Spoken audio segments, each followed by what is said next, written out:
আচ্ছা, তোমরা আগে বলো তো তোমরা কারা কারা পাহাড় প্রেমী আমার মতন।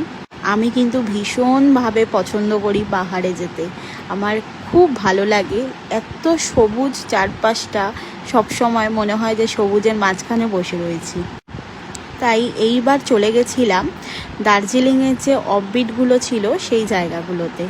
এই হোমস্টেটা তিনচুলেতে, আমরা তিনচুলেতে এক রাত স্টে করেছিলাম।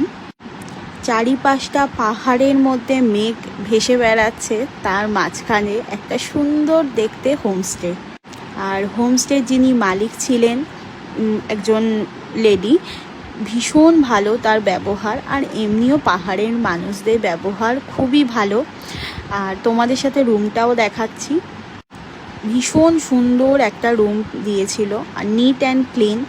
আর দেখতেই পাচ্ছ অপরূপ সুন্দর, এত পাহাড়ের মাঝখানে জাস্ট অপূর্ব সুন্দর একটা রুম। আর সারা হোমস্টেটা ছোট ছোট গাছ দিয়ে এত সুন্দর করে সাজানো, কোনোটায় ফুল ফুটে আছে, কোনোটায় ফল ধরেছে, খুব সুন্দর।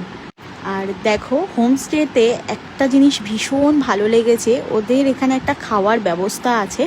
একদম চারপাশে পাহাড়ের মাঝখানে একটা খাওয়ারের জায়গা, বা তোমরা আড্ডা মারতে পারো, ভীষণ ভালো। আর চা বাগানটা দেখছো তো, দারুণ দেখতে। এরকম নিরিবিলি জায়গায় ভীষণ ভালো লাগে, সারা দিনটা মনে হয় এখানেই কাটিয়ে দিই। তোমরা কারা কারা গেছো অবশ্যই কমেন্ট করো, আর কেমন লাগলো অবশ্যই জানিও।